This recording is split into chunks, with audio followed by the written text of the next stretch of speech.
සාදරයෙන් පිළිගන්නවදත් මාස්ටර් මෝ යූචර්ස්ලා සිළුම දෙනා. ස්වභාව ධර්මයේ තමයි මේ හැම දෙයකම නිර්මාතෘ වෙන්නේ.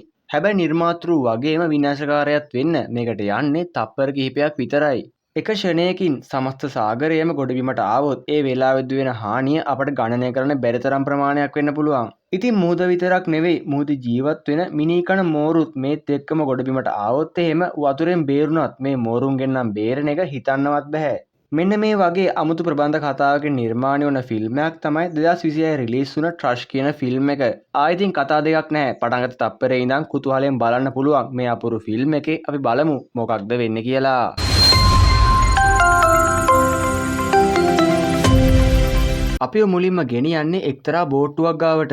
මේ බෝට්ටුවට ජාතික සුළුකුණාටු මධ්‍යස්ථානය මගින් පොඩි වොයිස් එකක් එවලා මේ ප්‍රදේශයට සුළුකුණාටු සහ මුහුදුරාල අනතුරු ඇඟවීම් නිකුත් කරලා තියෙන්නේ. පැයට සැතපුම් 150ක වේගෙන් එන සුළඟක් සහ අඩි 60ක් පමණ උස රළ මෙතෙන්දී ඇති වෙන්න පුළුවන්. දවස පුරාම කාලගුණික තර්ජන වැඩි වෙන්න පුළුවන් අතර හැකි ඉක්මනින් මේ ප්‍රදේශය නිවත්වන්න. ඔන්න දැන් මෙතනින් සීන් එක කට් වෙලා අපිව ගෙනියන්නේ එක්තරා ගෙදරකට. මේ ගෙදර ඉන්නවා එක කෙල්ලෙක්. මේ කාන්තාවට රේ කියලා කෙනෙක්ගෙන් කෝල් එකක් එනවා. රේ මෙතෙන්දී අහන්නේ ඔයා ගෙදරින් අයින් වුනේ නැද්ද කියලා. ඒ මොකද මේ එන සුළුගුණාටු හින්දා මේ ප්‍රදේශයේ හැම කෙනෙක්ටම මෙතනින් ඉවත් වෙන්න කියලා තියෙන්නේ. හැබැයි ඉතින් මේ කෙල්ල නම් හිතන්නේ මේක සාමාන්‍ය වැස්සක් විතරයි කියලා. මෙතනින් කෝල් එක කට් කරලා මෙයා සුපර් මාකට් එකට යනවා බඩු ටිකක් ගන්න. හැබැයි ඒ අතරතුරේදී මෙයා දකිනවා ගොඩාරියක් පිරිසක් මේ නගරය අතහැරලා යනවා කියලා. මේ අතරේ අසල්වැසියෙක් කතා කරනවා වාහනේ ඊට තියෙනවා ඔයාට පුළුවන් අපිත් එක්ක යන්න කියලා. ඒ මොකද මේ ළඟකදී මේ කෙල්ලගේ අම්මා නැති වෙලා ඒ නිසා මෙයා ඉන්නේ ගොඩාරියක් ස්ට්‍රෙස් එකේ. මේ කෙල්ලගේ මුණ බලපු ගමන් ඔයාලට පේන වැචන එක.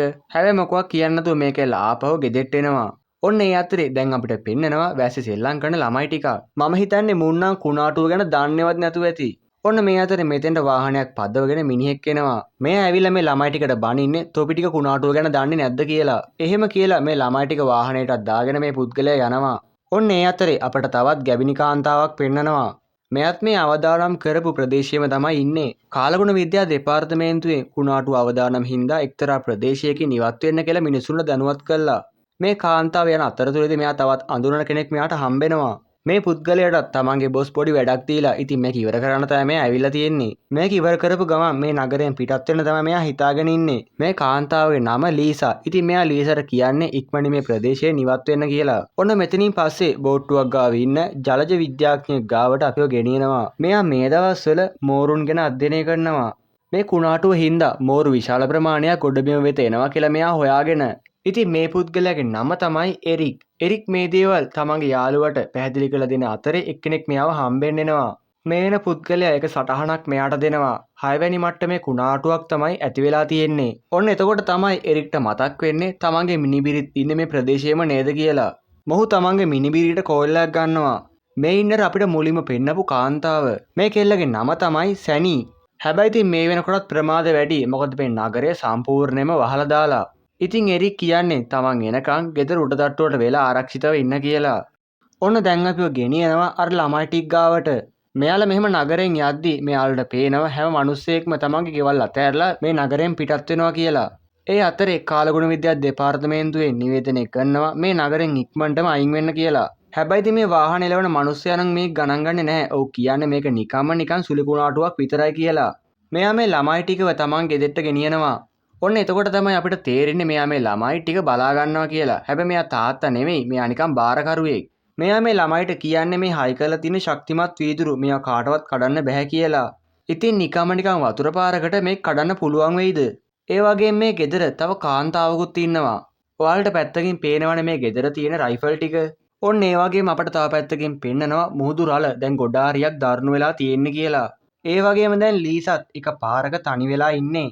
ඔන්න මේත් එක්කම ටීවී එකේ එක නාලිකාවක අවසන් නිවේදනයක් යනවා. පාරවල් ඔක්කොම වගේ දැන් වහලයි තියෙන්නේ. ඔයාලා ඉන්න තැනම ඉන්න තීරණය කළා නම් නගරයේ ඉතිරි වෙලා ඉන්න වැසියන්ට නීතිය ක්‍රියාත්මක කරන නිලධාරීන් කියන්නේ ඔබව සම්බන්ධ කරගන්න පුළුවන් තොරතුරක් අතේ මාක පෑන් එකකින් ලියා ගන්න කියලා.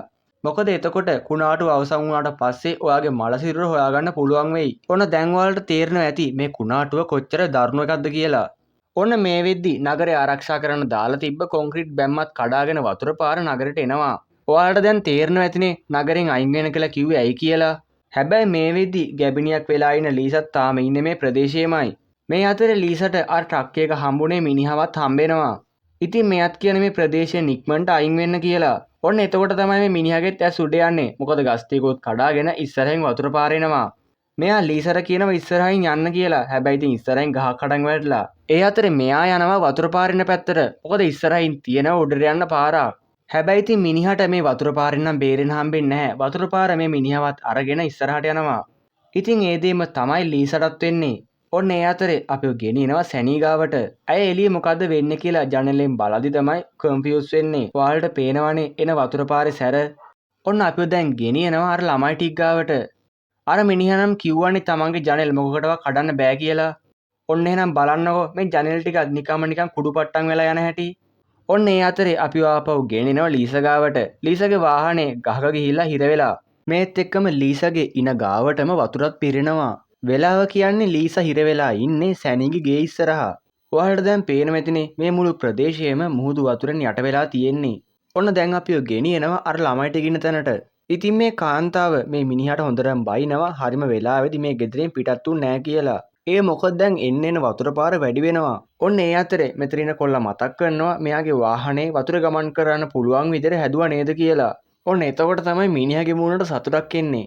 වතුර පාර මෙච්චර සැර වෙලත් අපිට පෙන්නනවා මිනිසු දෙන්නේ බෝට්ටු පදිනවා. මෙයාලා මෙහෙම යන අතරේ මෙයාලට ඇහෙනවා ගෑනු කෙනෙක් උදව් විලලා කෑ ගහනවා. ඔව් මේ වෙන කවුරුවත් නෙවෙයි ලීසා. මේ මනුස්සයා කාර් එක උඩට නැගලා බලනවා මේක Tamanට තනියම කරන්න පුළුවන්ද කියලා. හැබැයි අවාසනාවකට මේක මෙයාට තනියම කරන්න බෑ. ඉතින් මෙයා තමන්ගේ යාළුවට කියනවා යකඩ කපන්න පුළුවන් කටරයකුත් අරගෙන ඉක්මනට මෙතෙන්ට එන්න කියලා. මෙයාගේ යාළුවා කටර එකත් අරන් එන ගමන් ඉද්දි එකපාරට මේ වතුර පාරත් එක්ක මෙයා යටට යනවා. තමන්ගේ යාළුවගේ මේ එකපාර අතුරුදන් වීම හින්දා මේ මනුස්සයාට පොඩ්ඩක් බය හිතෙනවා. ලීසර ටිකක් ඉන්න කියලා මේ මනුස්සයා ඉස්සරහට යනවා මොකද්ද උනේ කියලා බලන්න. ඔන්න මේත් එක්කම ලේ විලක් මැද්දෙන් මෙයාගේ යාළුවා මතුවෙලා කෑ ගහනවා. මට පේන්නේ මෙයාගේ එක අතක් නෑ වගේ. හැබැයි මේ මිනිස්සයාට වැඩි වෙලාවක් නම් කෑ ගහන්න හම්බෙන්නේ නැහැ. එකපාරට මෙයාව වරල් තින සතෙක් ඇවිල්ලා ඇදගෙන යනවා. ඉතින් මේ වෙන හැමදේම ගෙදර ඉඳන් සැනී බලාගෙන ඉන්නේ. ඉතින් සැනී කෑ ගහලා මේ හැමෝටම කියන්නේ ඔතන ඉන්නේ මෝරෙක් කියලා. ඔන්න දැන් නම් මෙතන ඉන්න හැමෝම හොඳටම බය වෙනවා. ඒ වගේම මුල්ම වතුර පාර හින්දා ගහගෙන ගියපු ට්‍රක් එකේ ඩ්‍රයිවර්ත් මෙතන ඉන්නවා. මිනිහා මේ ට්‍රක් එකෙන් බහිනවත් එක්කම මිනිහට සිද්ධ වෙන්නේ අර කලින් අරයාගේ යාළුවට සිද්ධ වෙච්ච දේම තමයි. ඒ වගේම ලීසාව බේරගන්න ඉඳපු ඒ රැවුලවත් ලීසා ඉස්සරහදීම මෝරෙක් මරාගෙන කනවා. ඔන්න දැන් අපිව ගෙනියනවා එරික් ගාවට. මේ කුණාටුව නිසා වෙච්ච විනාශය ගැන මෙයා සජීවීව බලාගෙන ඉන්නේ. ඉතින් එරික් මාධ්‍ය කණ්ඩායමකුයි බෝට්ටුවකුයි අරගෙන මේ තැනට යන්න හදන්නේ. මීඩියා කාරයන්ටත් ඉතින් වීඩියෝ ක්ලිප් එකක් හම්බෙනවා නම් ඕනි දෙයක්. ඔන්න දැන් අපිව ආපවර ළමයි ගාවට ගෙනියනවා. ඉතින් අර මිනිස්සයයි කාන්තාවයි යනවා වාහනේ පණ ගන්නවලා මේ ළමයි ටිකත් අරගෙන මෙතනින් බේරෙන්න. හැබැයි ඉතින් මෙයාලා තාමත් දන්නේ මේ වතුර ඇතුලේ භයානක මෝරු ඉන්නවා කියලා. කොහොමුණත් ඒ රාසනම් වැඩි වෙලාවක් තියෙන්නේ නැහැ. මොකද මෙතෙන්ට මෝරු වෙනවා මේ ළමයි ටික දකින්නවා. ඒත් එක්ක මුලින්ම මෝරෙක් වාහනේ ළඟටම ගියපු මේ මිනිස්සයාගේ අතහපා කනවා. හැබැයි ඉතින් මේ කාන්තාවට නම් අත් වෙන්නේ ඊට වඩා දරුණු ඉරණමක්. මෝර මේ කාන්තාව සම්පූර්ණයෙන්ම වතුර ඇතුලට ඇදන් යනවා.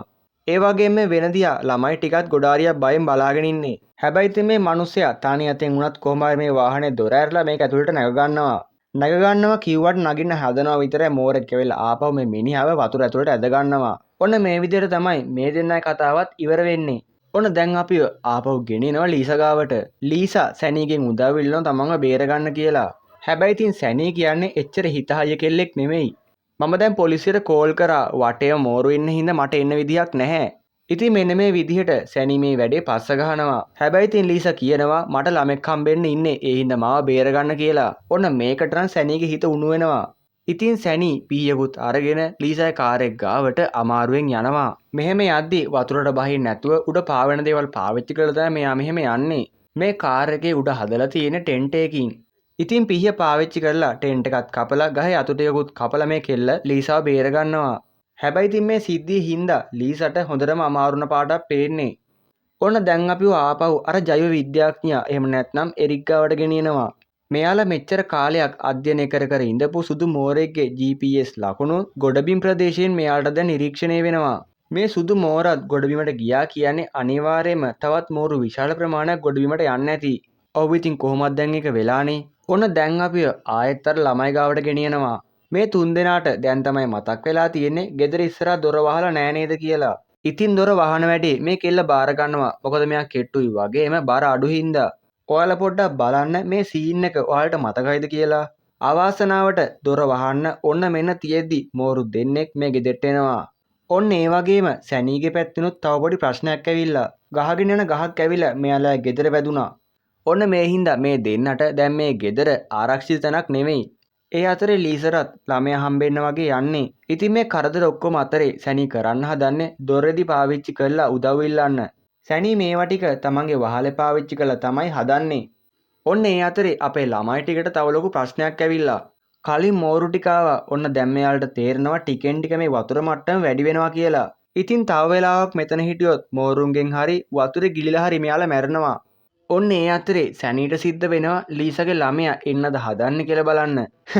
ඉතින් මේ වෙලාවේ සැනීට පිස්සු ඇදිලා වගේ තියෙන්නේ. ඒ වගේම එරික්ගේ පැත්තෙන් දැන් මෙයාලා මේ තැනට එන්න හදන්නේ. ඉතින් මේ සුලි කුණාටු හින්දා මෙයාලගේ ටෙක් ගැජට් මොකක්වත් වැඩ කරන්නේ නැහැ. මෙතන ඉන්න මාධ්‍යවේදී අහනවා මේ ගමන ආරක්ෂිතද කියලා. අපි යන්නේ 6 වෙනි මට්ටමේ දරුණු කුණාටුවක් අස්සේ පැයට සැතපොම් 200ක වේගකින් හුළඟක් හමනවා. ඒ අස්සේ අපිව කන්න බලාගෙන ඉන්න මෝරුත් ඉන්නවා. නැහැ කොහෙත්ම මේ ගමන ආරක්ෂිත නම් නැහැ. ඔයාලට පේනවනේ මේ වෙද්දි හොඳටම රෑ වෙලා. තාමත් අපේ ළමයි ටික ගාව මිනීකන මෝරු ඉන්නවා.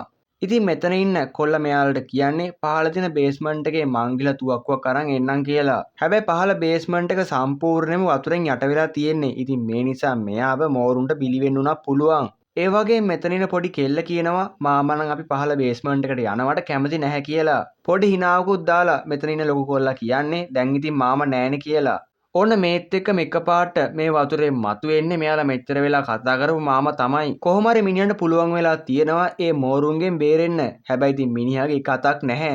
මේ ළමයි ටික හිතන්නේ මේ මිනිහයි අර කාන්තාවයි මෙයාලව දාලා පැනලා යන්න හැදුවේ කියලා. මොකද මේ මිනිසයා මෙයාලගේ නිකම්ම බාරකරු විතරයි. ඉතින් මෙයාලා මේ ගැන වාද කර කර ඉද්දි මෙතන පොඩි කෙල්ලට හම්බෙනවා චෙක් එකක්. මේක මේ ළමයිව බලා ගන්නවට ඇමරිකානු භාණ්ඩාගාරය විසින් ලබා දෙන මාසික චෙක් එකක්. මේකේ ලියලා තියෙන විදිහට මෙයාට මාසෙකට ඩොලර් 1500ක් හම්බෙනවා. හැබැයි ඉතින් එහෙම චෙක් එකක් හම්බුනාට මේ මිනිස්සයා නම් මේ ළමයිට හොඳට සලකලා නැහැ. ඉතින් ඔන්න මේ නිසා මේකට කේන්ද්‍රීයපු ළමයි ටික මුට හොඳටම බයිනවා. අන්තිමේදී මෙතන වෙච්චි ෆයිට් එකක් හින්දා කෙල්ල ගහපු පහරකින් මේ මිනිස්සයා ආපහු වතුරට වැටෙනවා. ඊට පස්සේ ඉතින් මේ මනුස්සට වෙච්ච දේ මං අමුතුවෙන් කියන්න ඕනේ නෑනේ. මේ වෙලාව පාවිච්චි කරපු මේ පිරිමි ළමයා පල්ලෙහා තියෙන බේස්මන්ට් එකට ගිහිල්ලා එයාට අවශ්‍ය බඩු ටිකක් අරගෙන ආපහු උඩට එනවා. කොහොම හරි මිනිහා 99න් තමයි බේරුනේ. ඔන්න දැන් අපිව ගෙනිනවා සැනීගේ ගෙවල් පැත්තට. සැනී ළඟ තියෙන ගෙදරකට යනවා බෝට්ටුවක් හොයාගෙන. මොකද මේ විදිහට ගියොත් එහෙම අනිවාර්යයෙන්ම මෙයාගේ ගෙදර බිමට සමතලා වෙනවා. ඒ අතරේ ඔයාලට පේනවා ඇතිනේ ලීසා ඉන්න තැනටම වතුර ඇවිල්ලා තියෙන්නේ. කොහොම හරි ලොකු පරිශ්‍රමයක් දීලා සැනීට පුළුවන් වෙනවා අන්තිමේදී බෝට්ටුවක් හොයාගන්න. ඉතින් මෙහෙම රාත්‍රිය ගත වෙලා දැන් ඉර පායනවා. සැනී හබලකුත් හොයාගෙන තමන් ගෙදරට එද්දි එයා පරක්කු වැඩි. ඇස් ඉස්සරහම සැනීගේ ගෙදර බිමට සමතලා වෙනවා. ඔන්න ඒ අතරේ අර ළමයි ටික කොල්ලා ගෙනාව බරු ටික පරීක්ෂා කරනවා. ඉතින් මේ පෙට්ටිය තමයි මෙයාලට හරියනම බරු ටික තියෙන්නේ. බලන්නකො මේ ටික දැක ගමන් කට්ටියගේ සතුට. ඔන්න ආයෙත් අපිව ගෙනියන්නේ සැනී ගාවට. මෙයාගේ ගෙදර බිමට සමතලා වුණත් කොහොම හරි ලීසට පුළුවන් වෙලා තියෙනවා මෙතනින් පැන ගන්න. හැබැයි ඔයාලට මතකනේ මෙයා හිටියේ ළමයා හම්බෙන්න ඔන්න මෙන්න. ඉතින් මේ කම්පන නිසා මෙයා වතුරේදීම මෙයාට ළමයා හම්බෙනවා. ඔන්න දැන් තමයි ඇත්තම ප්‍රශ්නේ පටන් ගන්නෙ. ලේ සුවඳට වටේ ඉන්න හැම මෝරෙක්ම මෙයා ගාවට එනවා. හැබැයි ඉතින් සැනී ඉන්නෙත් මෙයාට වඩා ටිකක් දුරින්. සැනී එන ගමන් අරගෙන ආපු එයා ගන්නයක් පාවිච්චි කරලා ලීසගේ එහා පැත්තේ ඉඳපු මෝරෙක්ව මරලා දානවා. ඉතින් ඉක්මනට සැනී ඇවිල්ලා ලීසව තමන්ගේ බෝට්ටුවට ගන්නවා. හැබැයි ඉතින් මේ සතුටු මොහොතත් වැඩි වෙලාවක් නම් තියෙන්නේ නැහැ. තවත් එක මෝරෙක් ඇවිල්ලා මෙයාලගේ බෝට්ටුව සම්පූර්ණයෙන්ම අනිත් පැත්තට පෙරලලා දානවා. ඔන්න දැන් නම් ඉතින් මෙයාලට අබ සරණයි. ඔන්න ඉතින් හරිම වෙලාවට තමයි දැන් එරික් එන්නේ. මෙයා තමන් ගාව තියෙන ඉලෙක්ට්‍රික් ෂොක් එකක් දෙන ටූල් එකක් වතුරට විසික් කරනවා. මේ නිසා මෝරු විශාල ප්‍රමාණයක් මෙතනින් ඉවත් වුණත් මේ ටූල් එක එකපාරට වැඩ කරන්නේ නැතුව යනවා. ඔන්න ඉතින් මේ නිසා තවත් එක මෝරෙක් සැනීගේ පැත්තට එනවා. සැනීලා ගාවට මේ මෝරා එන්න ඔන්න මෙන්න තියෙද්දි තවත් එක ලොකු මෝරෙක් ඇවිල්ලා මෙයාලව බේර ගන්නවා. ඒ අර මෝරව කාලා. ඉතින් මේ ලොකු මෝරා ගැන තමයි එරික් මේ දවස්වල පරීක්ෂණ කරන්නේ. ඉතින් මේ සිදුවීම හොඳට කැමරා කාචයේ සටහන් වුණා. ඒ වගේ මේ නිසා ලීසට වගේම සැනීට පුළුවන් වෙනවා එරික්ලාගේ බෝට්ටුවට නගින්න. ඔන්න ඒ වගේම අනිත් පැත්තෙන් අර ළමයි ටික ඩයිනමයිට් පාවිච්චි කරලා මෝරු ටික විනාශ කරලා දානවා. අපිට මෙයාලගේ මූණු ටික දැක්කාම හිතා ගන්න පුළුවන් මෝරුන්ට මොකද්ද උනේ කියලා. ඉතින් මේ ළමයි ටික මාමගේ වාහනේ අරගෙන මෙතනින් පිටත් වෙනවා. ඒ වගේම ලීසා වගේම සැනි එරික්ගේ බෝට්ටුවෙන් පිටත් වෙනවා. ඉතින් මේ විදිහට තමයි අතේ බිහිසුණු කුණාටුවකින් මේ කට්ටිය ජීවිතේ බේරගත්තේ. ස්වභාවික විපතකින් මොන වගේ විනාශයක් වෙන්න පුළුවන්ද කියලා මේ ෆිල්ම් එකේ අපිට හරියටම කියලා දෙනවා. ඉදිරියේදී ශ්‍රී ලංකාවට ස්වභාවික විපතක් එන්න තියෙනවා කියලා මං ටීවී එකේ දැක්කා. ශ්‍රී ලංකාවේ වගේම ලෝකවාසී කාටවත් මේකෙන් කරදරයක් වෙන්න එපා කියලා අපි ප්‍රාර්ථනා කරනවා. එහෙනම් ඊළඟ වීඩියෝ එකෙන් හම්බෙමු. අපි මාස්ටර් මොවි රිවිව්